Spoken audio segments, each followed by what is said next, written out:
আসসালামু আলাইকুম রহমতুল্লাহি ওয়া বারাকাতুহু। তো কথা বলবো একটু ডেস্টিনি বিষয় নিয়ে। আলহামদুলিল্লাহ চেষ্টা করব অল্প সময়ের ভিতরে কথাগুলো বলার জন্য। আমরা সবাই জানি আমাদের যারা ডেস্টিনিতে এখনও লেগে আছি, যারা ডেস্টিনিকে এখনও ভালোবাসি, তারা সবাই প্রতিদিনের খবরে প্রতিদিন আমরা রাখি। তো যাদের কাছে খবর আছে তো আছে, যাদের কাছে খবর নাই তারা একটু জেনে নেন।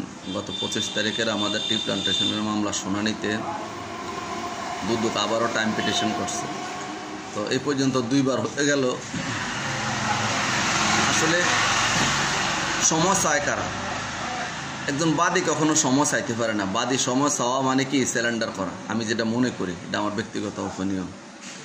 তো দুদক যেহেতু 2বার সময় চাইছে, আরেকবার চাইতে পারবো আশা করি। এরপরে চাইতে পারার সুযোগও নেই আইনগতভাবে, 3বার চাইতে পারে আমি যতটুকু জানি।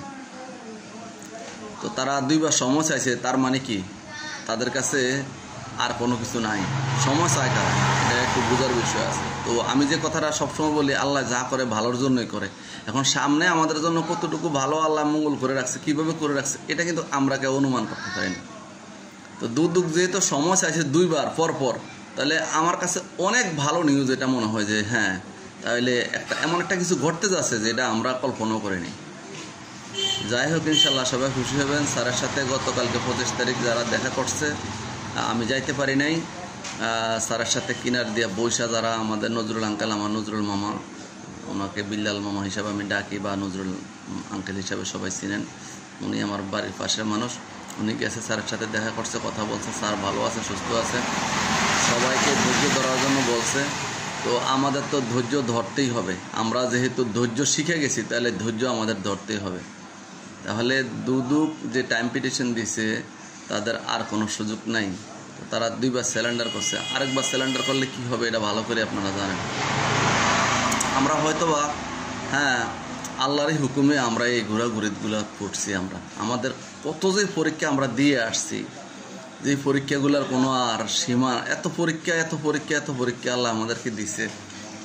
আমরা আলহামদুলিল্লাহ কয়না জইলা ফুইরা এখন আমরা কয়লা না। এখন আর আমি মনে করি যারা এখনও ডেস্টিনিতে লেগে আছেন বা মানে ডেস্টিনি এখনও ভালোবাসেন, রফিকুল আলমকে এখনও ভালোবাসেন, আমি মনে করি তারা জইলা ফুইরা আঙ্গার না, জইলা ফুইরা কয়লা না, তারা জইলা ফুইরা হীরা হয়ে গেছেন।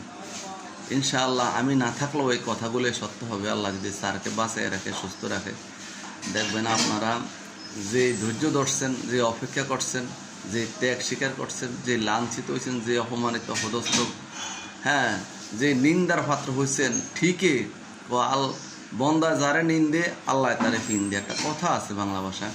ঠিক বন্দা যখন আপনাদেরকে অবহেলা করছে, আল্লাহ ঠিকই আপনাদেরকে এক জায়গায় মূল্যায়ন করছে।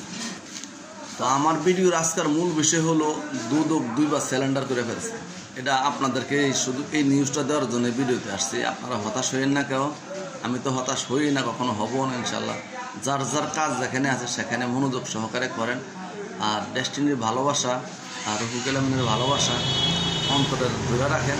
উনি একজন ভালো মানুষ, স্যার আসলে সত্যি একজন ভালো মানুষ, অত্যন্ত একজন সেবক মানুষ। তো ওনার সাথে আছি ইনশাল্লাহ। আমরা ঠিকই আমাদের কাঙ্ক্ষিত লক্ষ্যে ইনশাল্লাহ পুষবই, বিজয়ের হাসি একসাথে হাসবই। দুদকের স্যালেন্ডার দেখে আমার কাছে খুব ভালো লাগছে। আবার আপনাদেরকে বলি, দুদক 2বার স্যালেন্ডার করছে। ইনশাল্লাহ আরেকবার করলে কি হবে এটা আপনারা ধরে নেন। তো আমরা অপেক্ষা থাকি, ইনশাল্লাহ দেখি আমরা সামনে আমাদের কি ঘটে। যোগাযোগ রাখেন ইনশাল্লাহ। শহীদ ভাইয়ের লাইভগুলো আছে, আরও যারা লাইভ করে তথ্যপত্র ওখান থেকে নেবেন। আর আমার নাম্বার দেওয়া আছে, যাদের মন চায় প্রয়োজনে ফোন দিয়ে আরও খোঁজখবর জানবেন। সব তথ্য তো আমরা ভিডিওতে দিতে পারি না। তো দোয়া করবেন ইনশাল্লাহ, স্যারের জন্য দোয়া করবেন।